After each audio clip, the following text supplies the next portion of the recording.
विद्यालय हम लोग करा रहे हैं। ये महिला एवं बाल विकास निगम के द्वारा कराया जा रहा है। आप लोग ऐसा स्लोगन सुने होंगे, बेटी बचाओ बेटी पढ़ाओ। कई जगह ट्रक के पीछे बहुत सा गाँव में ये दीवार में या स्टिकर या मोबाइल में पेपर में सब देखते होंगे। तो बेटी बचाओ बेटी पढ़ाओ एक स्कीम योजना है, ठीक है। और इस योजना को, इस स्कीम को हमारे देश के प्रधानमंत्री का क्या नाम है? मोदी जी को सब जानते हैं। उनके द्वारा इस स्कीम को हरियाणा, भारत का एक राज्य है, क्या नाम है? हरियाणा। है कि नहीं? आपको पहले बताइए। हरियाणा की राजधानी कहाँ है? चंडीगढ़। तो हरियाणा में जो है बेटियों की संख्या दिन प्रतिदिन घटते जा रही है। आपको ऐसा मान है कभी बेटी बढ़ रही है घट रही है? बढ़ रही। सबका अपना मत है। कोई बता रहे हैं बढ़ रहा है, कोई बता रहे हैं घट रहा है। इसको जैसा नॉलेज हो बता रहे हैं। तो 2015 की बात है, दिन प्रतिदिन बेटियों की संख्या घटते जा रही है। तो इसको लेकर के हमारे देश के प्रधानमंत्री मोदी जी ने बेटी बचाओ बेटी पढ़ाओ स्कीम को लेकर के, इस स्कीम को लाने का मुख्य उद्देश्य था कि हमारी जो बेटियां जो जन्म ले रही उसको जन्म यानी कि इस धरती पर आने से पहले, जन्म लेने से पहले गर्भ में ही उनका हत्या कर दिया जा रहा था, मार दिया जा रहा था। जिसको हम लोग बोलते हैं क्या?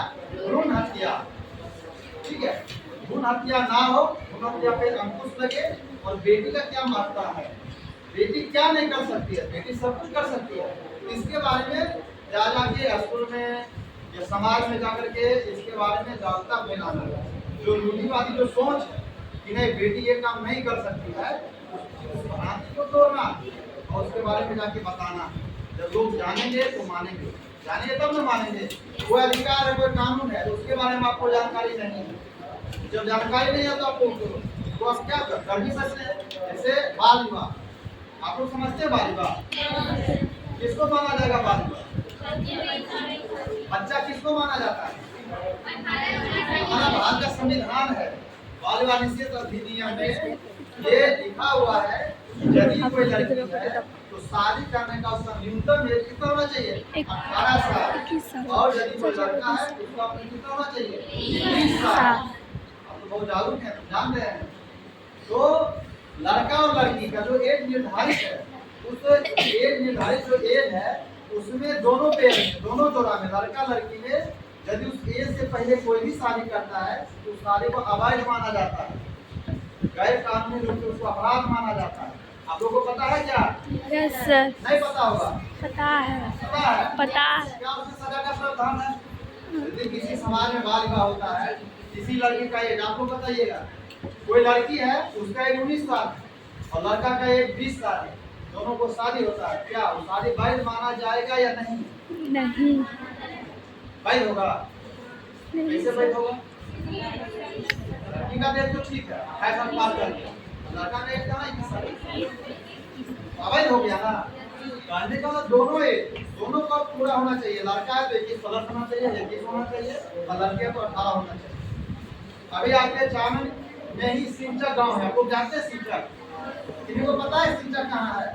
आपके चामन में ही सिंचक गांव है। वहाँ पे एक लड़की, उसका शादी तय था, अक्षय तृतीया कितना तारीख को था?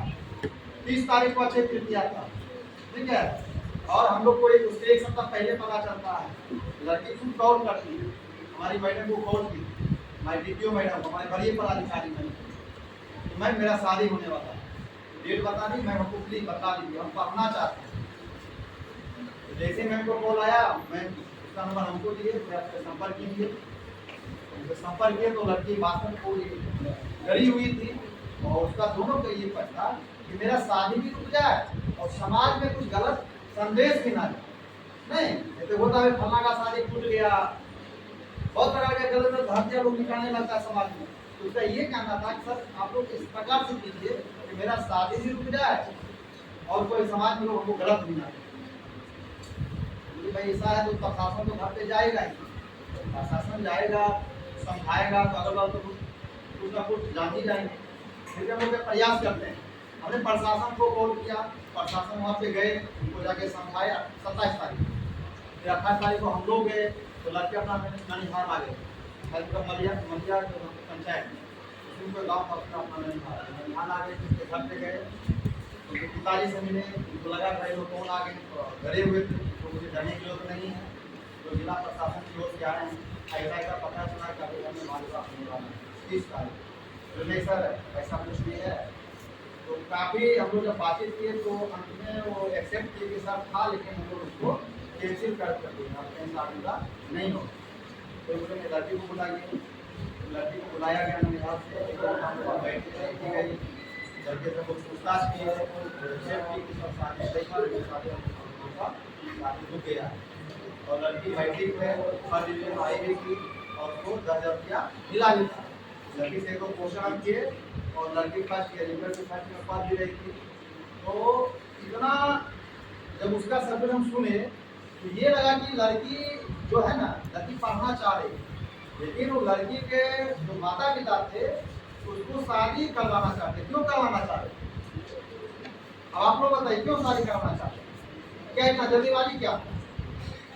लड़की का एज 17 साल में नहीं था, लेकिन आधार कार्ड में था उसका 18 साल आपको दिखाए। तो हम वहाँ पे मोबाइल से ही सर्च किए, OTP लिए, तो उसमें उसका जो एज है 28 साल नहीं था। ये करवाना चाहते उसके माता पिता जो बताए, गाँव में कुछ ऐसी अनहोनी घटना घट जाती है, एक दो लड़के यदि कोई गलत कदम उठाता है तो उसका जो प्रभाव होता है पूरे समाज में पड़ता है। तो हम लोग यहाँ पे जो जागरूकता कार्यक्रम करने जा रहे हैं, इसको बताने के लिए आ रहे हैं कि आपके समाज का देखिए कि बेटी ऐसी थी कि बाल विवाह का उसने प्रतिकार किया, बाल विवाह का उसने विरोध किया। इसलिए विरोध किया कि भाई बाल विवाह यदि होता है तो बाल विवाह होने से फायदा है कि हानि है? आ रही हानि आप लोगों को हानि है, लेकिन जो गार्जियन करवाते उसको फायदा दिखता है। फायदा उसमें ये दिखता है कि अभी हमको तुरंत लड़का मिल गया, फिर 1 साल के बाद मिलेगा कि नहीं मिलेगा, मौका तो मिल गया, समाज में कुछ भी घटना घट गया, तो सब उसके मन में भय रहता है। इस कारण से चाहता है कि हम अपने बेटी को जल्दी शादी करें उससे बचने के लिए। लेकिन अब ये बताइए, जहाँ 21वीं सदी में जी रहे हैं, जहाँ आज हर एक तरफ आपका 1 to 5 का जो बहाली हुआ है शिक्षक का, उसमें जो है 50% सीट महिलाओं के लिए आरक्षित है। जो आधा जो बहाली होगा वो महिला ही आएगी। आपका जो पंचायत चुनाव जो होता है 2006 पंचायती राज अधिनियम 2006 जो आया है, उसमें भी है जो प्रतिनिधि बनेगी 50% सीट आरक्षित कर दिया महिलाओं के लिए। नगर निकाय चुनाव जो होता है उसमें भी क्या कर दिया, जो भी नगर पालिका का चुनाव होगा उसमें महिलाओं की 50% सीट आरक्षित है। अब बिहार की सीट बनी उसमें 50% है, प्रशासनिक क्षेत्र में है। कहने का मतलब सरकार क्या कहना है, बेटी को बचाने के लिए और बेटी को पढ़ाने के लिए, पढ़ाना मतलब बेटी को सशक्त करने के लिए सरकार एक से एक स्कीम लेके आए। उसी में मुख्यमंत्री कन्या सम्मान योजना, मुख्यमंत्री कन्या सम्मान योजना बारे में आपको जानते हैं क्या? यदि कोई लड़की वो विवाहित है और उसने स्नातक उत्तीर्ण किया है, BA पास की है, तो कोई भी डिवीजन में उससे कोई मतलब नहीं, सरकार को 15,000 देगा। कब देगा? वो विवाहित रहेगी तब देगा। इसके पीछे रीजन है, क्या रीजन है? बाल विवाह को रोकना। यदि कोई लड़की स्नातक करती है तो उसका मोटा मोटी 16 साल में मैट्रिक होगी, 2 साल लगता है कि ना इंटर करने में, 16 जो 18 इसी खुल जाता है, 14 साल है, 16 साल यही है। हम तो ये कैलकुलेशन कर रहे हैं कि 14 में मैट्रिक किया, 14 तो 16 3 19 18 पार कर रहा है। इस मुख्यमंत्री कन्या उत्थान योजना का लाने का जो मुख्य उद्देश्य था उसका यही था कि भ्रूण हत्या को रोकना। आप किसी भी महिला के पेट में लड़का है या लड़की, इसका जांच नहीं करवा सकते हैं। यदि जांच करवाते हैं तो कानूनन रूप से आप अपराध कर रहे हैं, ठीक है। इसलिए कन्या भ्रूण हत्या को रोकना, कन्या के जो पढ़ाई लिखाई उसको बढ़ावा देना है। और आज हर एक क्षेत्र में ऐसा नहीं है, हमारी जो बेटी है जो महिला है घर से चूल्हा बर्तन नहीं कर रही है, आज आवश्यकता पड़ता है तो वो जाके ऑपरेशन सिंधु, आप लोग नाम सुने ऑपरेशन सिंधु का? उसको लीड करने वाली कौन थी? 2 महिला थी, क्या नाम है?